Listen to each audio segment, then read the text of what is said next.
And welcome to the show, everybody. My name is Kevin, and this you're listening to Positive Talk Radio. And we've got a great show for you today because we're going to talk about something that we don't often get to talk about. And with a gentleman by the name of Kyle Miller, he is a coach, and he's dedicated to supporting survivors of narcissistic and emotional abuse. I can't even believe I said that right. With trauma-informed approach, Kyle helps individuals rebuild their self-esteem, and we're going to talk to him for the entire hour, so stay right where you are, and we'll be right back.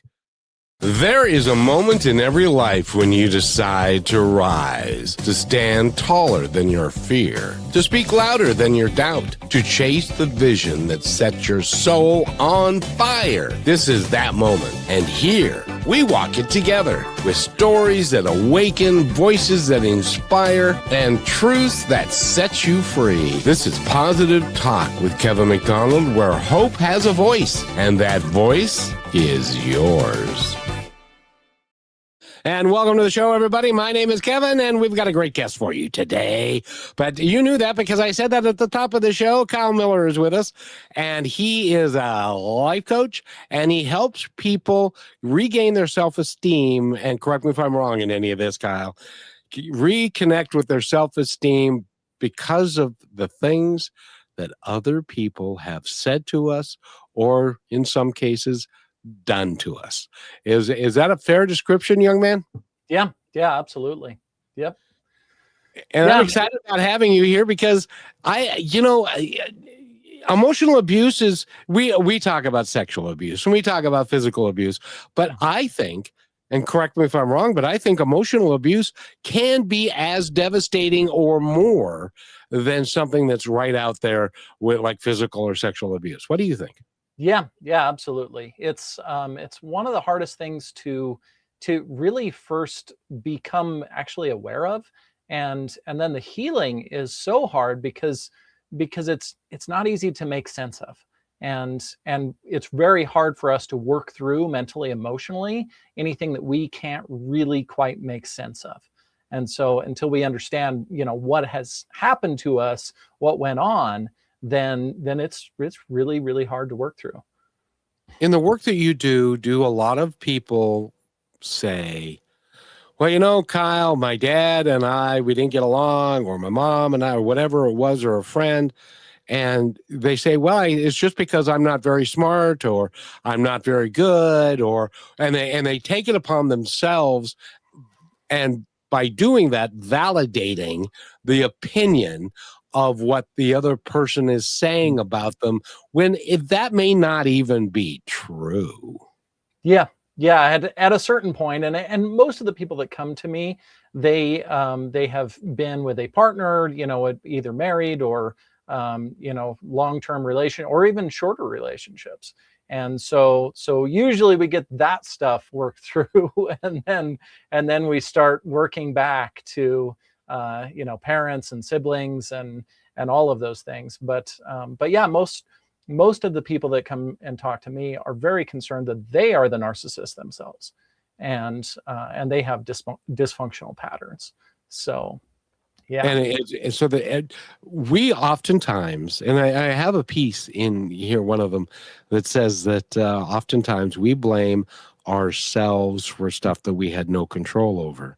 Mm-hmm. And we talk to ourselves in a manner that is much worse than we would ever talk to anyone else. Yeah. So very true. Because if we don't have any, or we don't think that we have any control, we don't feel like we have any control, especially at those younger ages, then the only thing we can really do is blame ourselves, in our minds anyway. Because there's nothing else to do. So what do I do about this? How do I change? Because I'm not getting mom and dad or the sibling or whoever else to do anything different, even when I say something about it. And I'm not even sure really what's going on. I think that's most of the case for most of the people. And I just had this thought. I was one of 3 kids. I was the youngest. Hmm. and my older sister was 5.5 years. My older brother was 18 months older, and Hmm. then me. So I was always the youngest. I was always the smallest. I was always the one who didn't know as much as the others. So I'm curious, does your placement in your family order also make a difference? Because my sister has a different set of issues than my brother did and that I did. So does that play into it as well? Yeah, it definitely can, and I would not call myself an expert as far as because a lot of what this um, is with the dynamics of narcissistic family systems. There's usually a scapegoat and a golden child, and then they can also switch, kind of rotate around. So the scapegoat is going to be the kid that's always wrong, that's always, they're a screw up, they do all the wrong things, and then the golden child, of course, can do no wrong. And so but those roles can change and morph also, which is where people will say, man, my parents were awful and terrible, and their sibling will say, I don't know what you're talking about. They were incredible, they were wonderful, they took they had all kinds of care, and they took care of us, and they really loved us. And it's true. When when my brother was alive, my sister, he and I would sit and we'd talk about our common experience growing up. Mhm. It was like we were in three different households Yeah. Yep. Yeah, because we I each had believe our it. own thing. Yeah. Yeah. And it makes it really hard. And then how do you get out of that? Because you tend to believe everything that Mhm. you're told. And so how do you help people understand that and then get out of it? I mean, with most of the people, they're in romantic relationships that I talk to. But as far as understanding, when they've gotten to the point where they come to me, usually they're a wreck in whatever case. And so helping them to understand that this isn't normal, and these things are abuse. This is what they're doing there. I mean, it's a lot of it is awareness and understanding, so that they can understand what it is that happened, or what it is that's happening. And then they can go, okay, I can see now where this isn't normal. And now I understand why it's not normal and why it's not okay. Because with emotional abuse, when we look at physical abuse, it's one thing that happens. They hit me, and this happened. With emotional abuse, it's usually a whole string of events. So 3 to 5 to 30 or 50 or more. And when you look at in each individual different event that happens, you can usually excuse away or justify each of those things. Maybe they didn't mean it. Maybe they just said it in the wrong way.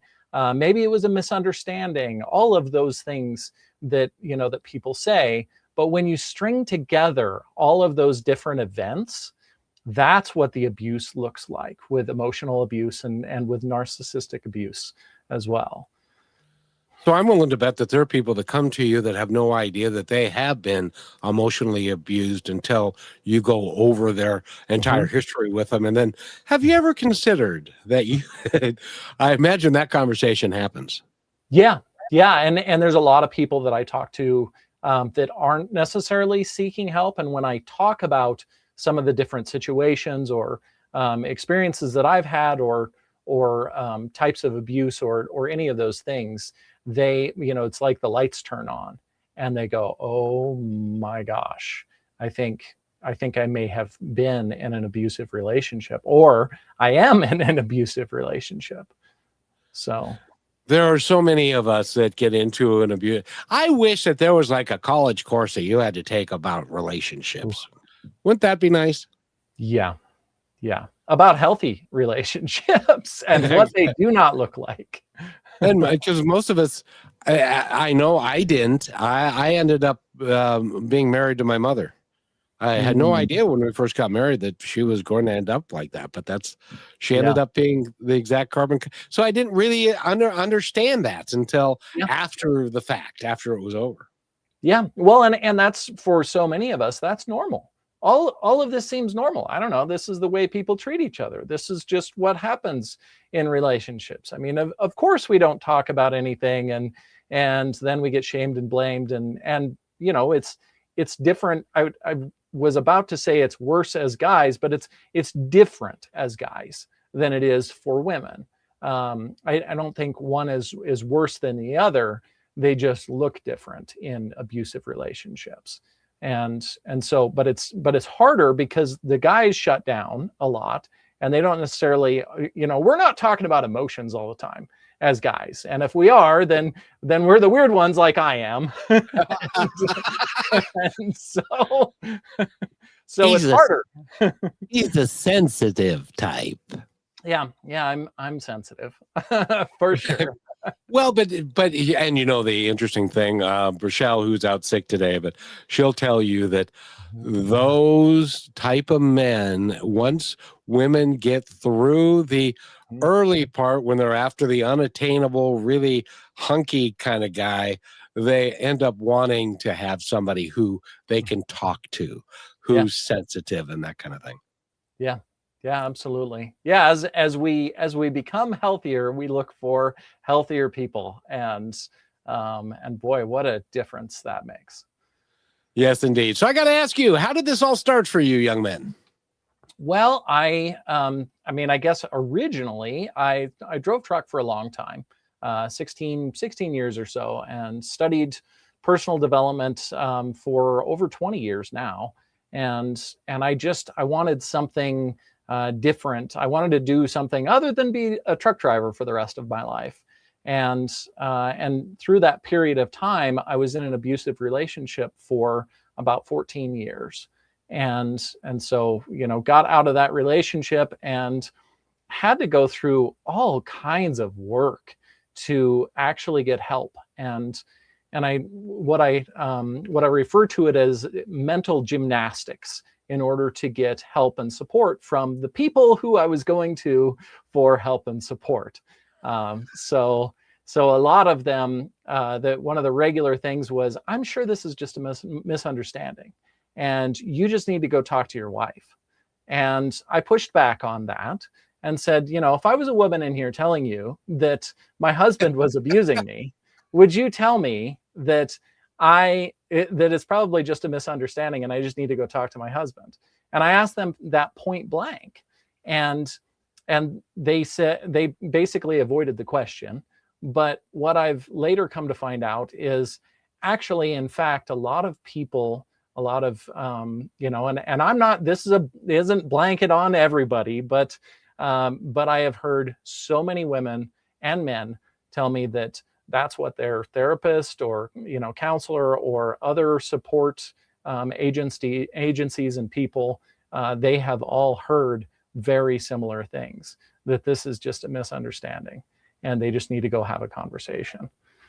So when we talk about emotional abuse, and that seems to be kind of a bit of a catch-all, and I would love for you to kind of give us some parameters of what emotion. Now, obviously, if you're being hit by somebody, that transcends emotional into physical. But what is emotional abuse, and how does it show up in a relationship? Yeah, I can give an example here. I'll tell you a little story. I raised two stepchildren. And one of the roles that we had decided as a family is they were going to clean the kitchen, and so 2 nights a week, each of them would clean the kitchen, and that was what they were supposed to do. So sweep and mop and wash all the dishes and the countertops and take out the garbage and recycling and all of that. And so then I would come in and see that half of the dishes had gotten clean and the rest had food, and we're talking about teenagers. This is not 8-year-olds that we're talking about here. But so I would come in and say, hey, would you go finish cleaning off the countertops and, taking the garbage and the recycling and sweeping and all of that. And so then they would go to their mom and say, well, he's making he's being mean, he's being unreasonable or whatever. And I'm like, okay, so do they have to do this or not? And she would say, yes, of course. They have to clean the kitchen. That's what we've agreed to. So these are all the things that they have to do. And okay, well, they didn't do hardly any of those things. They did a couple of those things, sort of. And so then they would be upset about it, and I would be upset about it, because I'm like, I don't care if they have to, if they have to do this or not. I just want to understand what the expectation is. And so this would go on time after time, and she would say, well, you're being unreasonable. They had a hard day. And I said, okay, well, they have a hard day every single day that it is that they're supposed to clean the kitchen. So, is this an expectation or not? Once again, and yes, it's an expectation, and that's what they have to do. So then every once in a while, she would go and just nail them to the wall and make them finish cleaning the kitchen. And so then the next day I come back and it's halfway partially cleaned again. And I say, hey, will you come in and finish cleaning this up? And they run back to mom again, of course. And, he's being unreasonable. And then she would turn to me and say, why is nothing good enough for you? Why is nothing they do good enough? Why can't you just love them as they are? And so this was a regular thing that went on. And so there's multiple different things here, but triangulation was one of the biggest things that happened in this scenario, where she would put me against the children and the children against me, and we would fight amongst each other. And then also she would come in and be the savior for the children because I was being unreasonable. Oh, and I'll bet you she just loved that role. Yeah. And that was a regular thing that happened in all kinds of different situations. That was not the only situation, but lots of manipulation and then telling me that I'm wrong for really wanting to understand and hold expectations, which is probably a reasonable thing for children or anyone else to learn. Well, it's not only reasonable, they're going to end up having to learn it at one point in time. Yeah. Be it in the house, at home, or at school, or later on when they get a job, and the expectations of a job. And that's what you're trying to instill in them. Yeah. And then mom comes back and says, oh, don't be such a meanie. You can be nice and stuff. And by the way, we're talking with Kyle Miller. He is a coach, and he works with people who are dealing with narcissistic behavior, either their own or somebody else's, and also emotional abuse. And go to his website, which is Kyle Miller Coaching. That's unusual. KyleMillerCoaching.com. And we need to take a quick break. We will be right back after we play this. And we're going to talk more with Kyle about things like, I don't know, maybe integrity and that in a relationship, because that was a not very integral thing that she was doing to you. And we'll be right back. Here's another point to ponder from Positive Talk Radio. What is the easiest thing to justify? It is a small transgression, the one no one will ever see, no one will ever know. The tiny exaggeration on the expense report, the extra minute you took on your lunch break, the packaging you tossed in the wrong recycle bin because it was closer. In those moments, the question isn't, will I get caught? The question is, will I know? It isn't about avoiding punishment. It's a silent agreement you make with yourself when you choose to do the right thing. To return the wallet. To fix the mistake. To respect the empty space. You aren't impressing the world. You're earning your own respect. That small choice, made entirely in private, is how you build a life you never have to look away from. The only audience that matters is you. And welcome back to Positive Talk. My name is Kevin. Burchell's out today, and Kyle Miller is our guest today, and he's a coach. And go to if I could talk, that would be really good. KyleMillerCoaching.com. And I played that integrity because what she was doing was teaching them not integrity, do what you say you're going to do and do it completely and take pride in the work that you're doing, but to escape from doing as much or as little as you can, depending upon who's asking you to do it, and then blame the person who's asking you to do it to the other person, which causes a big problem. Am I close? Yeah, absolutely. And I think one of the other parts of this too, which is very abusive to the children, is it shows them that the only expectation actually that they ever need to follow is whatever it is that she says. And they always look to her for guidance, which is something that I was trained into and I fell into. I got to own my part in all of this. But so then everyone is looking to her for what is right or wrong. And she ultimately, because that gives you ultimate power and control over everything. If everyone is looking for what is right or wrong, or what should be done or what shouldn't be done from her, but it's completely disempowering for everyone involved in the situation. Now, this applies to stepchildren, but it also applies to natural born children too, correct?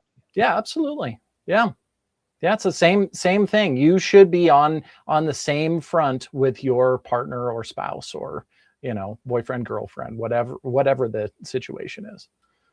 Yeah, we had a rule that if somebody would ask me, "Can I go out and play?" What'd your mom say?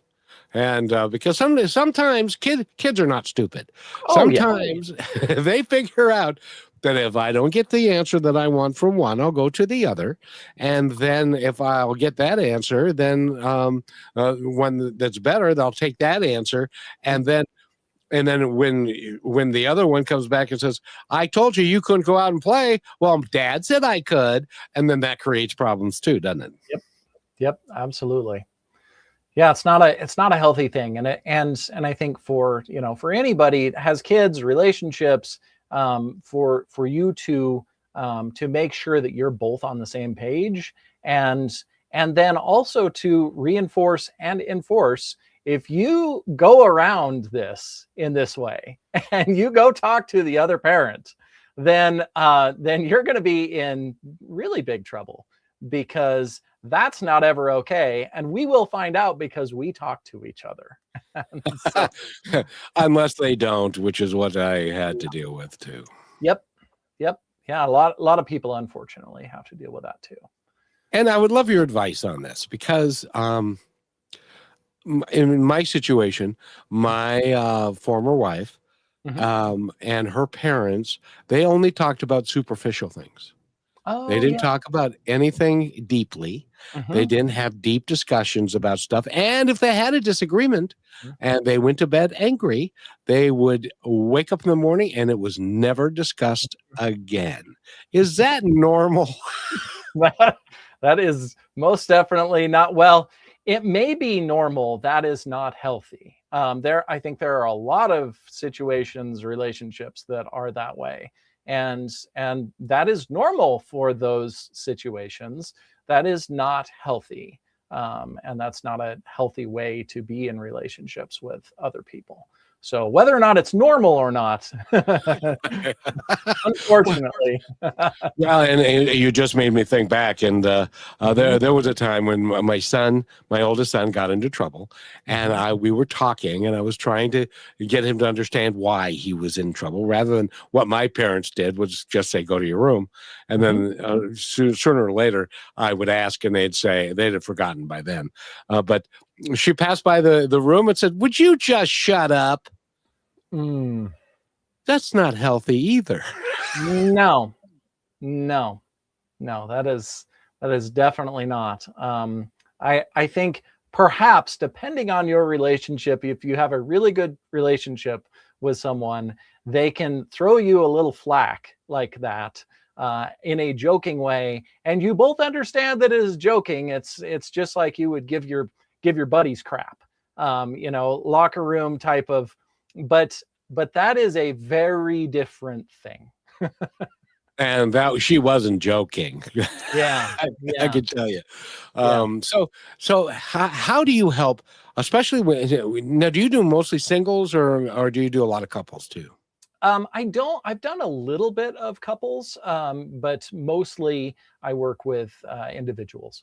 How do you help them see that they may be in an abusive situation, and then how to get it, because it's not like, well, just go talk to her, she'll be fine with that. Yeah. That, because that doesn't really work, does it? No, especially in abusive relationships. And that probably some of the very first and only helpful things that I heard were from the crisis hotline when I called the crisis hotline before I went and talked to other mental health professionals. And so what they said is, we never recommend under any circumstances, if you may be in an abusive relationship, for you to go to marriage counseling or couples counseling or coaching or any of those things, because it will be used against you. And it certainly was. Definitely had some rounds of couples therapy or family therapy as well. And all of that, it was very much used against me. And they basically manipulate the counselor, unless it's somebody that's really switched on and understands what's happening.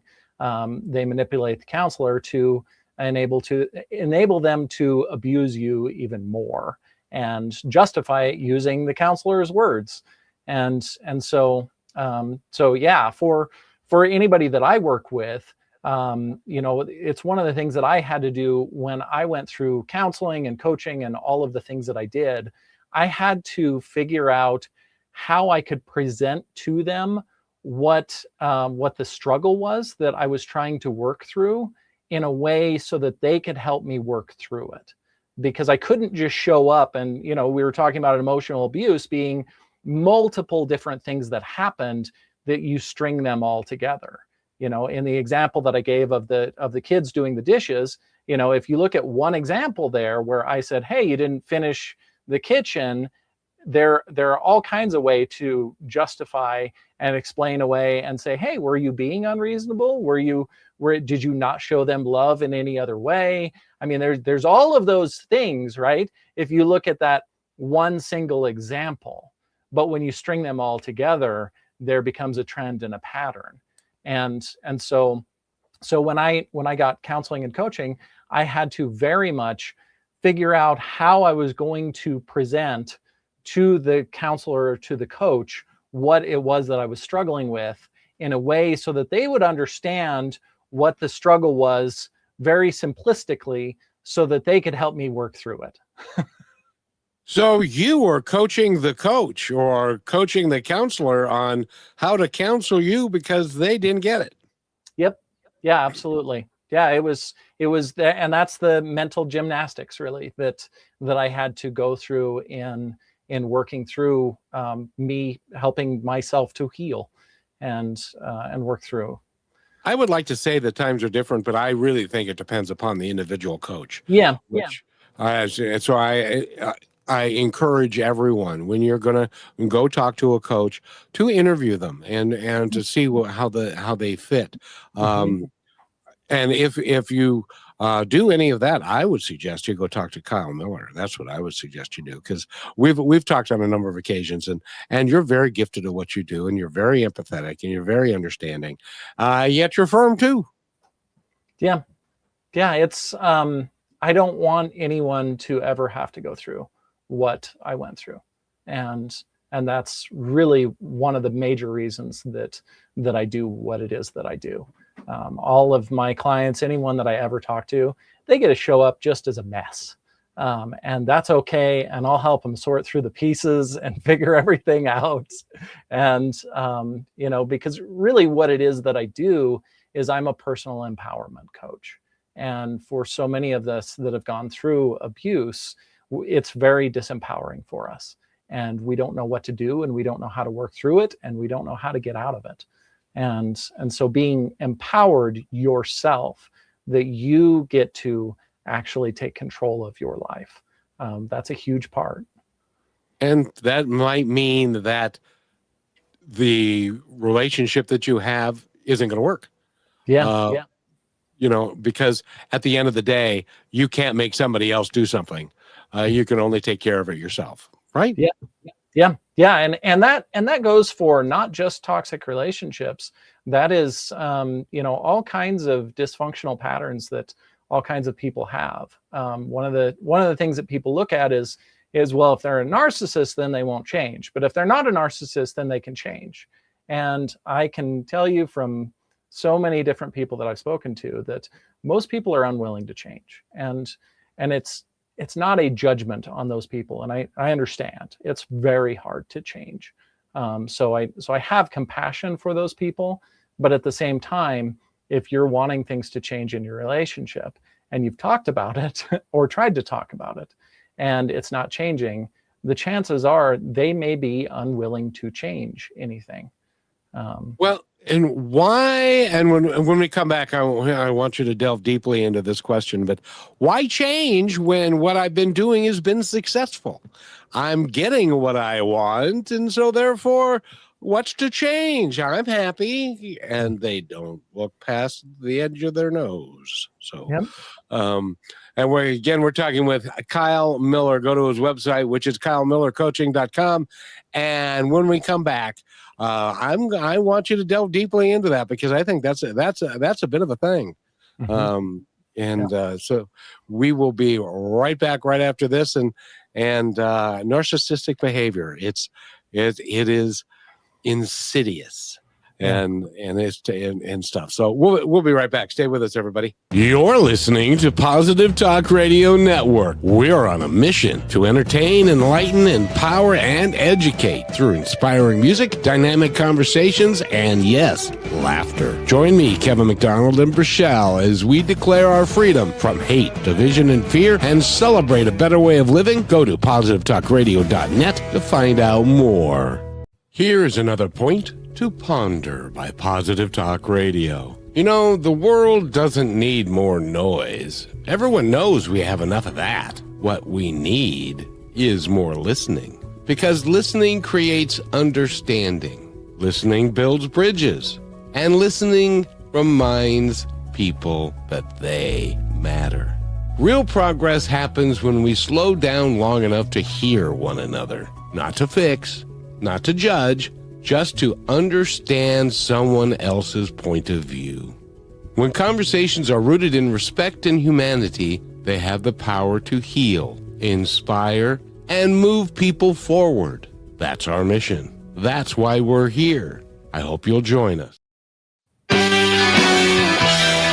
And welcome back to Positive Talk. My name is Kevin, and Kyle Miller is our guest. And Kyle, I got to ask you, narcissists don't listen well, do they? No, absolutely not. And actually it's true and it's not true. They listen very well. They listen for all of the details about every single thing in your life and what your desires are and all of those things. And they categorize all of those things in the back of their mind somewhere for later use to abuse you with every single one of all of those things. Doesn't that, see, to my way of thinking, that sounds like that's a way too much work for me is to catalog all of those things and then to be able to, like a Rolodex, bring them up whenever you need to, that where you can cause a maximum amount of pain. Yeah, I can't even imagine trying to do that. I mean, I have, and I know memory loss. So memory loss for everybody, this is one of those things that a lot of people after going through emotional abuse, they struggle with. Memory loss or having good memory after that. That's one of the things that you definitely could experience after going through emotional abuse. And but what I was going to say is that I have enough trouble with trying to remember all of the important things about all of the important people in my life that I love and care about. I can't imagine trying to remember all of the other things so that I can bring those up and use them against someone else to abuse them. That just is crazy to me. Now, when you say short-term memory loss, do we know why that is? It actually, from what, and I will say also that I'm not an expert in this either, but they've done a lot of brain scans, and so abuse actually causes actual physical changes and damage to your brain. So it's a real, the emotional abuse really is abuse, and it is in a lot of ways a physical way, because it does actually cause physical changes to your brain, and it definitely can to your body as well. Lots of health conditions come up with all kinds of people that have gone through abuse, or just haven't worked through traumas or any of those things, and they show up as all kinds of other health issues that they have as well. Just the stress alone, because stress is a big killer. Yeah. And stress, just it's stressful enough to go to work and to make sure you do a good job. But I can't imagine what it's like when you go home, and it's more stressful at home than it is at work. Yeah. Yeah, I mean, I avoided going home for a long time, and that's one of my bosses had said, I know you're really not wanting to go home, and he had noticed, but yeah, so for a lot of people, gosh, they're just a workaholic and they never go home and they never spend time with their family. Well, in whatever ways, I can't blame them if they are not going home to a healthy family life. I'd want to stay at work too. Yeah, so I'm willing to bet that your boss, anytime there was more work to be had, and you were available, he said, "Oh no, Kyle will do it. He doesn't want to go home anyway." That yeah, well, that played in real well. I have suspicions that I may have had many different narcissistic bosses in my career, and so of course they would take advantage of that as well. That kind of goes with the territory, doesn't it? Yeah. And if you believe that you have narcissistic tendencies, can you be cured from that, or is that something that is really difficult to get away from? Yeah, so first of all, let's talk about narcissistic tendencies, because Please. I like the term and I don't like the term, because a lot of the narcissistic tendencies that we talk about, they also line up with ADHD and with CPTSD and with codependency and with insecure attachment and probably a whole host of other things. And so those things from the outside look like, oh my gosh, they have these narcissistic tendencies that line up with what narcissists do. And so on both sides, the person accusing or looking at them may say, it seems like you are doing these narcissistic things. And they may also wonder as well, maybe I'm a narcissist. Maybe I'm becoming a narcissist because I have all of these dysfunctional tendencies that I do. And one of the big things is that with codependency and CPTSD and ADHD and all of those things, people are looking for love and connection. And the reason that it's still dysfunctional. So these are not healthy, functional ways of getting love and connection, but they're doing all of those things in order to get love and connection. Narcissists, it comes from a different point. They want power and control. And so you can usually tell with whatever the situation was, whatever it is that they did, whether or not they are seeking love and connection or power and control. And so, but to your point, as far as being able to heal all of those things, I think for a lot of people, yes, they're all things that we can work through. We can become aware of what we're doing, and we can heal a lot of those dysfunctional tendencies.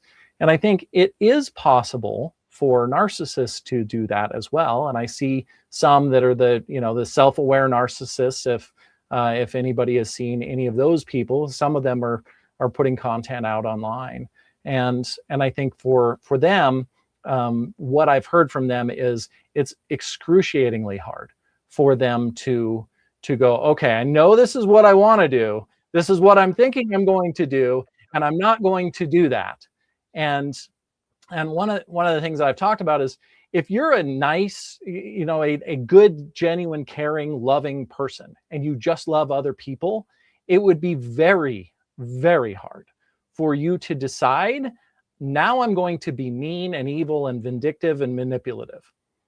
That would be a very hard stretch for you to switch.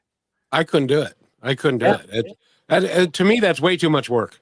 Yeah. And leads to way too much unhappiness. So, but I wanted to ask you, so if you're seeking compassion and love, but you are insecure, so you use power and control of the individual that you love to maintain that, is that also kind of or am I going down a rabbit hole? I mean, is that a negative thing or bad thing? No, it's so with narcissists, they are seeking power and control, but really what they are is they're seeking love and connection ish.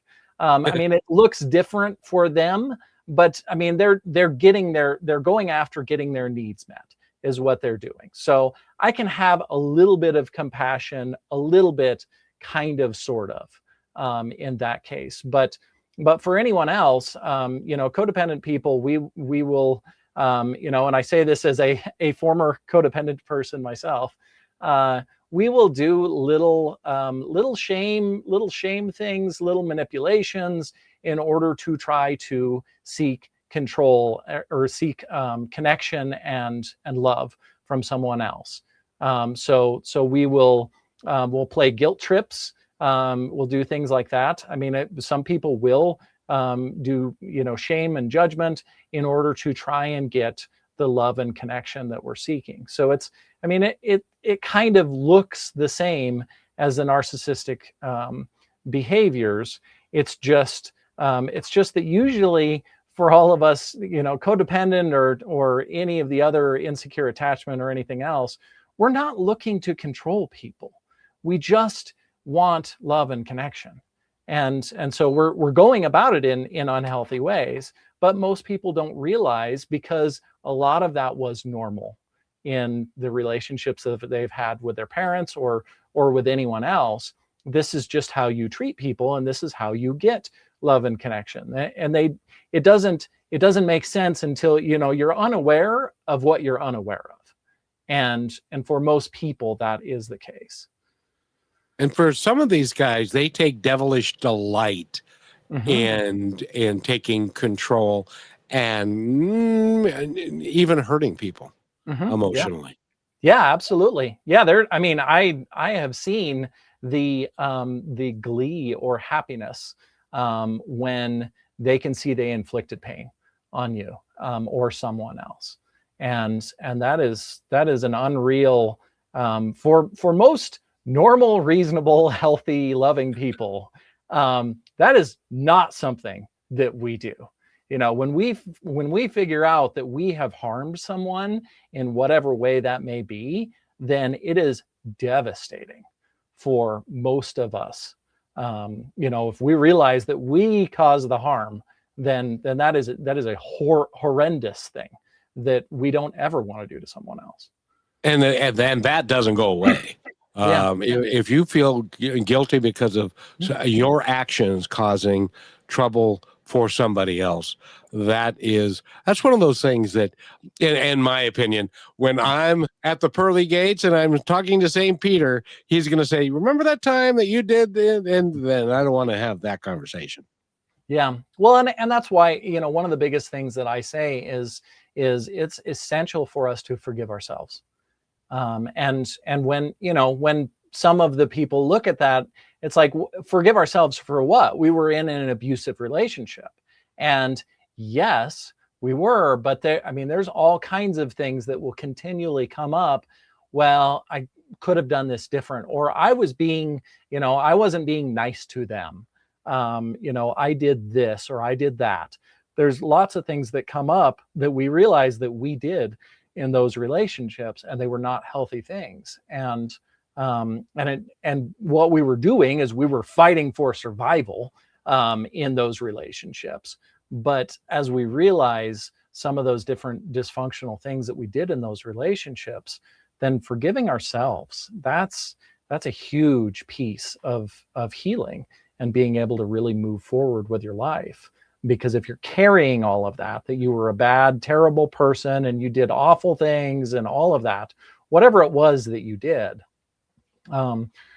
we get to forgive ourselves for that. Now, forgiving the narcissist, that's optional in my opinion. But forgiving yourself is essential for moving forward.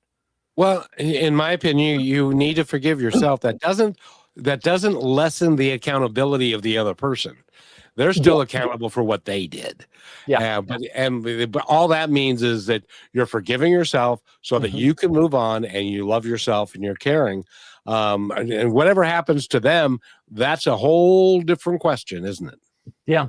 Yeah, absolutely. And the one thing that I do have to add on to this is that when we say forgiving ourselves, we usually use that against ourselves. And we beat ourselves up because we are struggling with forgiving ourselves or figuring out how to forgive ourselves or love ourselves.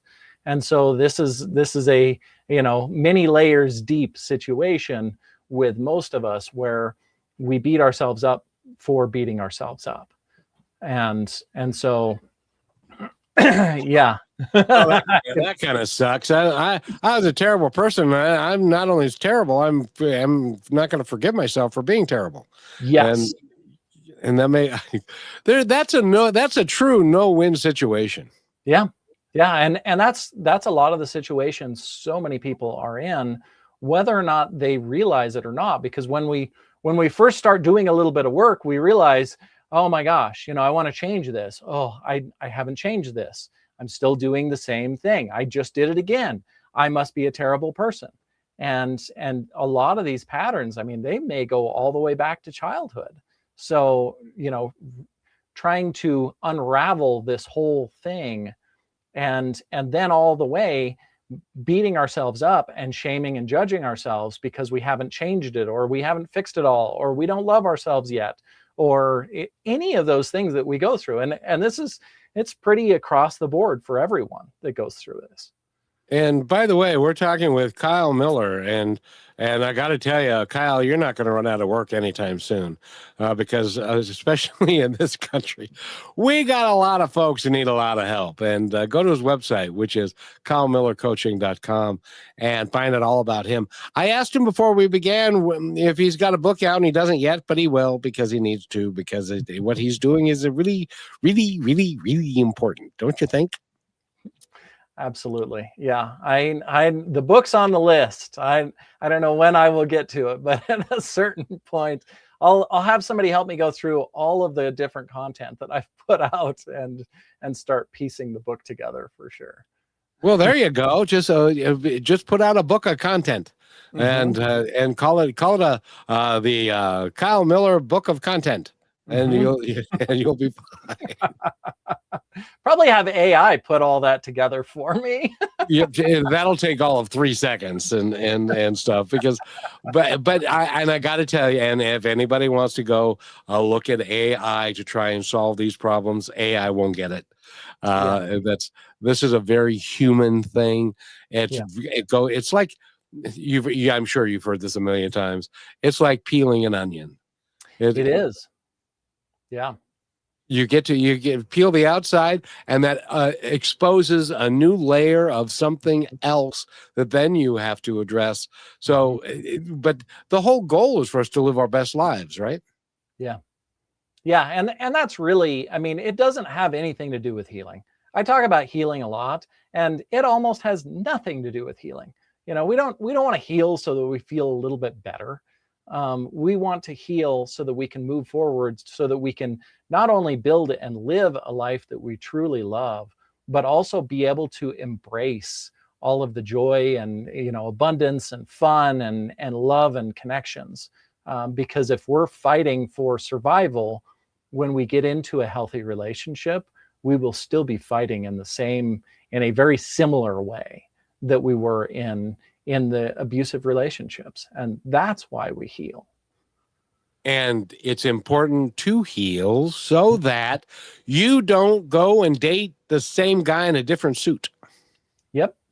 I've been there, done that. I've done some cycles of those things. Well, and that's so insidious because you don't even, and the thing is, you don't even catch it. Other people, yeah. I have relatives that said, "Oh yeah, no, she was just like your mom," and it's but I didn't see it. So for 24 years, I didn't see it. So but that's why, ladies and gentlemen, if there are all kinds of reasons to get a coach, this is the biggest one because there's so many things that you cannot see yourself. Yep. That you need somebody from the outside who cares about you, but can be honest with you.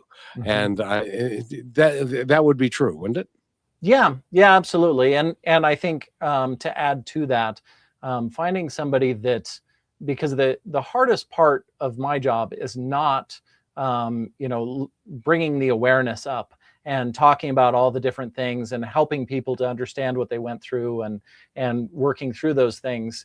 It's doing all of those things that I do without putting shame and judgment or bringing shame and judgment up in my clients. That is the hardest part of doing this work, because we have so much shame and judgment already inside of ourselves and that we do to ourselves. So when I bring something up into their awareness, how can I say this in a way that's not triggering and shaming and judging them? For, you did this thing, or you didn't do this thing, or, you said this to yourself. This is so much of what the coaching is, hey, that thing you just said about yourself right there, that was very unkind for you to say to yourself. But how do I say that in a way so that it doesn't make them feel shame and judgment for having just said something negative about themselves? It's amazing how many people have got they use saying something about themselves as or depreciating sense of humor, and talking about themselves in a negative way, so that everybody else can laugh along with them, and then they're just confirming that I'm pretty stupid, aren't I? Yeah, it's taken me years to work through most of that, I think. And I still, I'm doing the work just like everybody else is. And good work it is too, because if you can get on this path and you can lead a life that you did not even know was possible. Yeah. Isn't that so? It's absolutely true. It is, and that's one of the absolutely most rewarding parts of what I do, is I get to see people that have come to me just feeling like they're absolutely broken and there's something wrong with them. And I got to watch them win in their lives and to really love themselves, to find healthy relationships, to find joy and happiness. And you see them, it's like the color comes back into them, and all of the happiness and joy, and some of them, it's something they've never felt before. And that is an unreal thing, I get a front row seat. I'm unbelievably fortunate because I get a front row seat in watching them build a life and live a life that they really love. Okay, so if you and I are sitting there talking, and I say to you, and she's passed now, so I have to talk nicely about her. But my high school sweetheart was the only woman I can honestly say that I ever really, really loved. And so after a dozen or so relationships and a 24 year marriage, which was like the best 6 months of my life.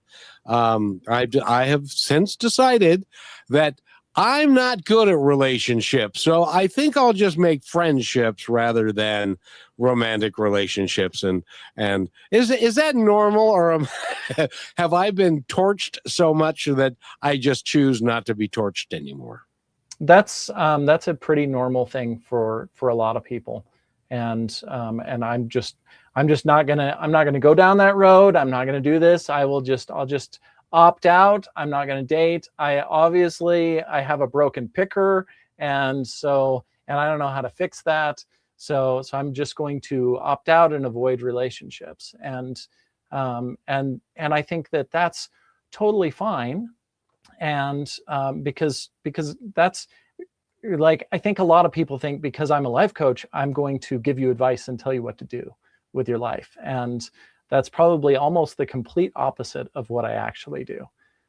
Because we all know what the right answer is for us in our lives. And that's not to say that what the right answer is for us to opt out of relationships.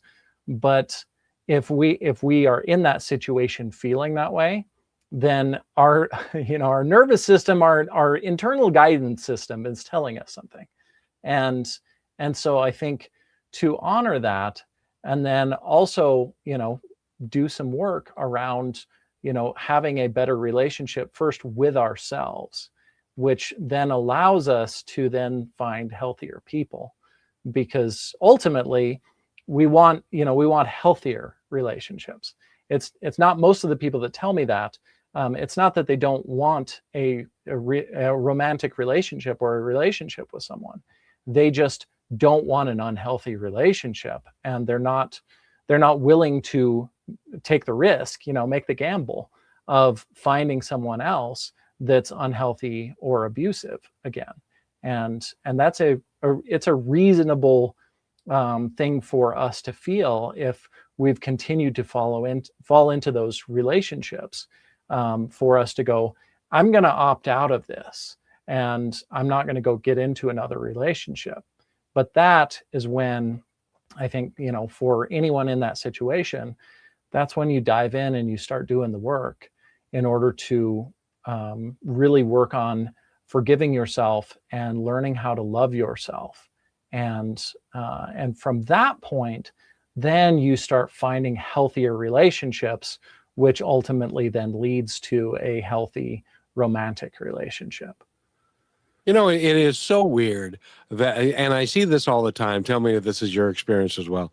I see people that they'll be in a relationship and then they will break up, or somebody will pass away, and their immediate thought is, I need to be in another relationship because I'm incomplete by myself, or my friends need another. I need to be a couple so that I can go out with my friends and all that. Mm-hmm. That is, to me, that's insidious, and it takes you down a really bad road. What do you think? Yeah. And it's a normal thing. It is devastating to, whether or not, and this is one thing that people don't always talk about, but even in abusive relationships, we get out of an abusive relationship and it feels like a hole in our soul. We are missing something. Even though they were abusive, we still had somebody to talk to. We still had somebody that was there in our lives. And so whether or not that was real for them, it was real for us. We had somebody that we loved and we cared for. And then when they're no longer there, then it feels like we have a huge part of our life that is missing. And it's not easy to work through all of those feelings. I got to tell you, your work is cut out for you with a guy like me. But I will tell you, there was a guy that was on my show several times way back when, and he was single.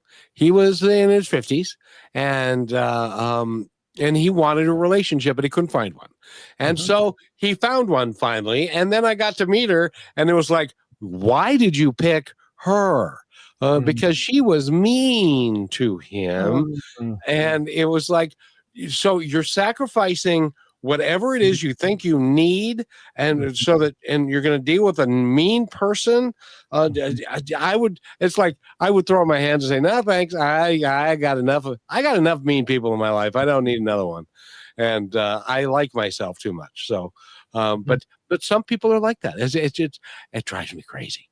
Well, it's what's normal for them, and they don't, I mean, we're all stuck inside our own jar, if that, Yeah, and so true. we can't see inside the jar to see what's going on inside the jar with us. Now everyone else can see inside our jar, and we can see inside of their jar. So we all have the, the thoughts, the judgments, whatever. It's like, what are you doing? Why are you even considering this? And they probably all have the same thoughts about us in our lives, with whatever it is that we're doing. And so, but it's very hard for us to see that for ourselves. It truly is. It truly is. And Kyle Miller has been our guest, and that's Kyle Miller has been our guest. Go to KyleMillerCoaching.com, find out all about him. And is there anything else that we need to know? How else can people reach you, or is the website the best way to go? Website is definitely the best place. I'm on all the different social media at Kyle Miller Coaching. You can find me all of the places, and happy to talk to anybody, anywhere, any of those places, however you want to reach out. And I would love for you, as a closing moment, to give us a nugget that our audience can leave the show with today. Yeah, I think kindness is the biggest thing.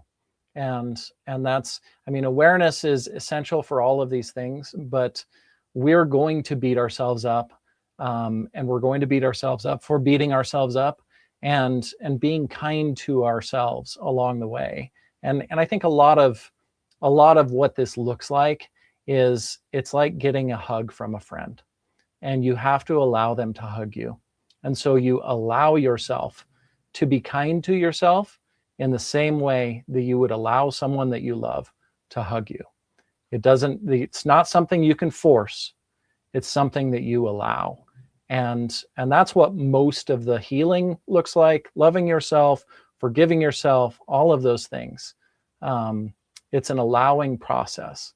And as you're going through the journey, always be kind to yourself along the way. And I want to play this for you real quick. It's just 28 seconds. And I want your opinion on it on the other side, because I think this bears into our conversation. Here's another point to ponder by Positive Talk Radio. A woman spent years hating the reflection in her mirror. One day, she whispered, "I am enough." Day by day, her reflection became her friend. Self-love begins with the words you tell yourself. Speak gently, because you are listening. This is brought to you by Positive Talk Radio, where stories of hope come alive. What do you think of that one? I love it. Yes, it is so absolutely true. The words that we speak to ourselves. But I think what's even more important, and it's actually a lot of what I listen for, is what is the energy behind the words? Because that's actually, the words are just the way that I can figure out how it is that they feel about themselves and what the energy is behind their words. Because you can say, "Oh, it's no big deal," or you can say, "It's no big deal." And there's two completely different kinds of energy behind those words. And so I think, yes, the words are important, and they're a telltale sign of how we are treating ourselves and everyone else.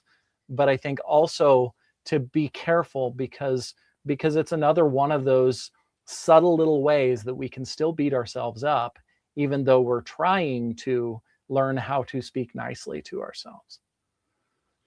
Energy and words matter, and they're very powerful. Yeah, absolutely. So, Kyle, thank you so much for being here. I've gone over time, but I've enjoyed talking to you. I hope you've had a good time. This was really awesome. I really enjoyed it. Thank you so much for having me on. Oh, well, you're coming back. You don't know yet, but you're coming back because I don't know if you know, but well, no, you do know. There's a lot of people that need your help. And so, again, Kyle Miller, go to kylemillercoaching.com. And thank you so much for being here. Thank you. Thank you for being part of Positive Talk with Kevin McDonald, where stories inspire and voices remind us of what truly matters. May today's conversation give you hope, courage, and a reason to keep moving forward. And just remember, till next time, be kind to one another because each other's all we've got.